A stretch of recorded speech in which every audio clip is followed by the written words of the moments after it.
Hey everybody, welcome back to another episode of Phantom Astronauts Midnight Mystery School. Today we are doing a trailer react to Presence, a new film that is releasing from Neon.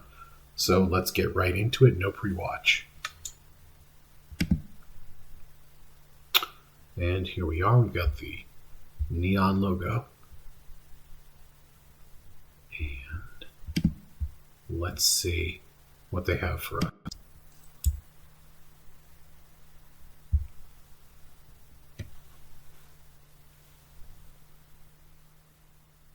Okay, so we've got some prestige laurels. And we're entering a house. Steven Soderbergh, of course, is an excellent director. You know, I worked at a company that had a fairly close relationship with Steven Soderbergh. I also was involved in a film festival that had featured some great stuff with Steven Soderbergh. Really interesting guy, going all the way back to Sex, Lies, and Videotapes. His ocean stuff, obviously, is maybe his most recognizable, but, really just a well-rounded director. Very interesting person.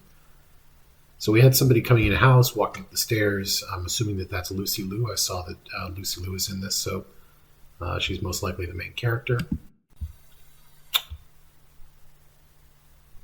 Flips the haunted house narrative on its head. Okay.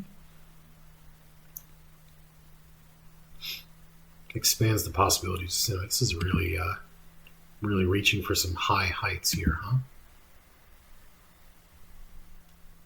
Okay. What have we got? Uniquely haunting ghost story. So it seems very atmospheric. The cinematography looks very, very good. Very interesting compositional choices, even in just the trailer.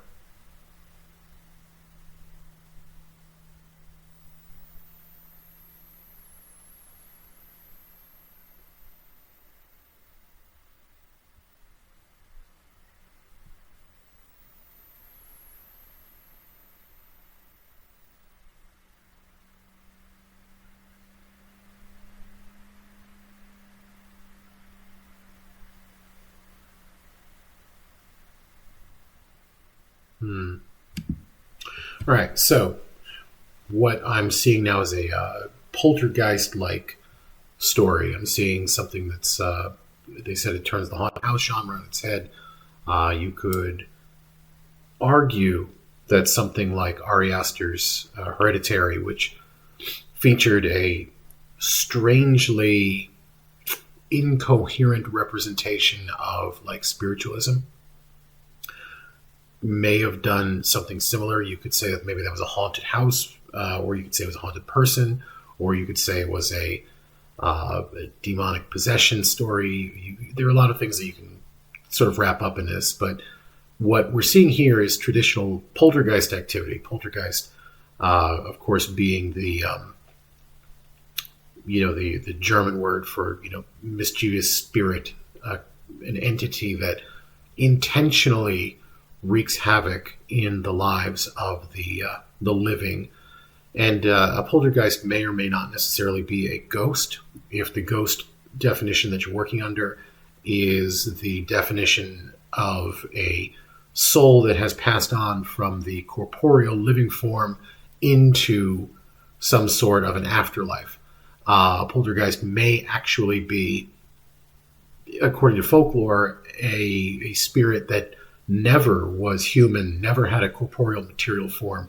It may just be a malevolent spirit, or similar to some interpretations of demons in Christian and Judeo-Christian mythology.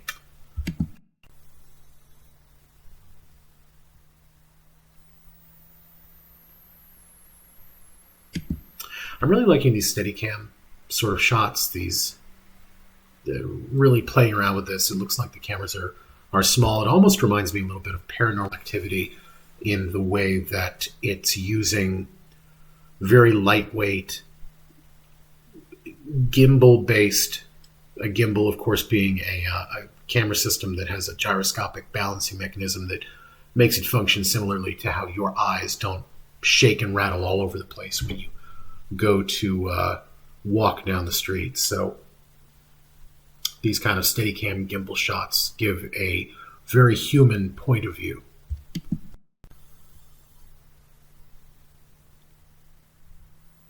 Presence. All right, well, honestly, not a lot to go on here. Maybe there's like a little sting at the end of this.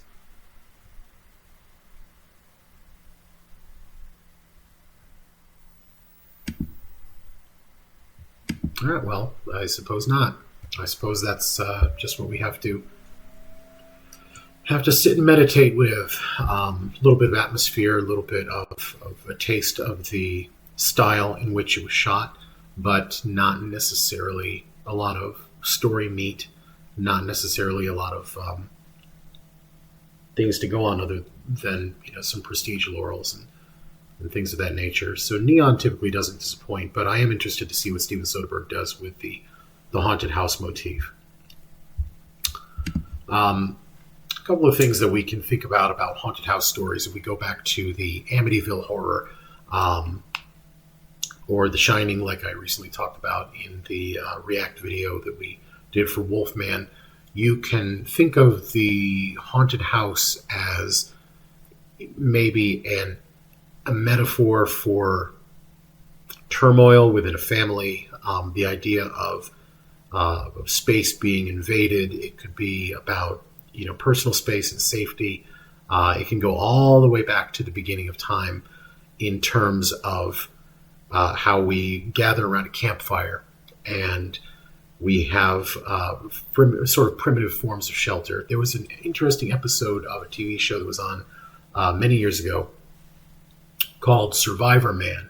And in Survivor Man, this guy, I think his name was Les Stroud, would go out into the wilderness and he would try to find places that are, outside the beaten path that you would have a survival experience in, and he would film himself for a couple of days or a week or whatever it was to be completely alone in the wilderness. No camera crew, no anything like that.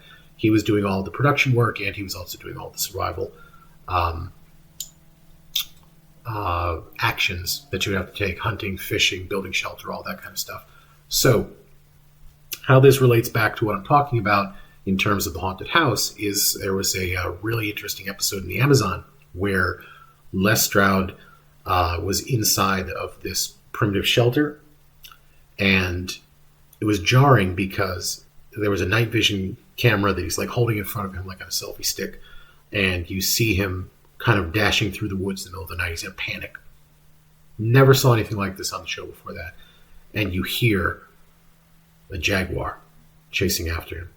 And he goes all the way back on foot in the middle of the night, being chased by a jaguar, back to this tribal village where he had initially started his journey. And when he's in the tribal village, he's sitting in the big tent with all these other people from that particular tribe, and what he sees is their sort of look of shock too, that a jaguar is so aggressive and in there with people, and they hear it going around the tent, pacing, making noises, and he's still a little unsettled, and they're all unsettled. And that, to me, is the essence of the haunted house. It's this idea that these walls that we put up to create safety and barriers for ourselves, they are permeable, maybe not to physical forces. A home invader, as scary as that may be, can be challenged with something physical, a gun, a baseball bat, something of that nature, something to protect yourself. But a non-corporeal, etheric invader, something that cannot be either dissuaded or pushed out or fortified against, that is the root. And I think that root goes back to having very primitive ways to defend ourselves from creatures that would look at us as prey.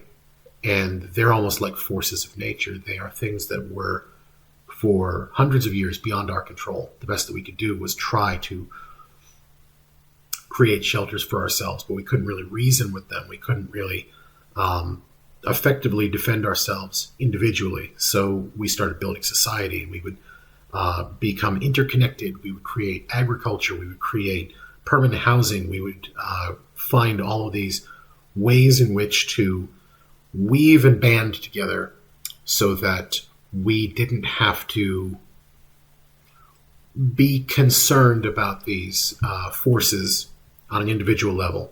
Well, now that we have become what is called atomized, that means that we are individualistic, and even within our cities and communities, we find that our family unit really feels very isolated. Many people don't know their neighbors. Many people don't have strong ties to their community. And when you start thinking about a threat that is beyond the scope, beyond the magnitude of an individual to handle, now you start getting into the psychic territory, the mental territory of the haunted house. You start thinking that no one is going to believe you, that these things are happening to you. You start thinking that even your own family isn't going to believe these things are happening. And when they are happening, who do you turn to for any kind of protection or respite from these challenges that you're facing? And how do you ultimately defeat it and regain that sense of safety? Because once broken, that sense of safety, that sense of fortification is very, very, very difficult to regain. So the haunted house in general is an allegory for our own struggles being alone in the dark, and having these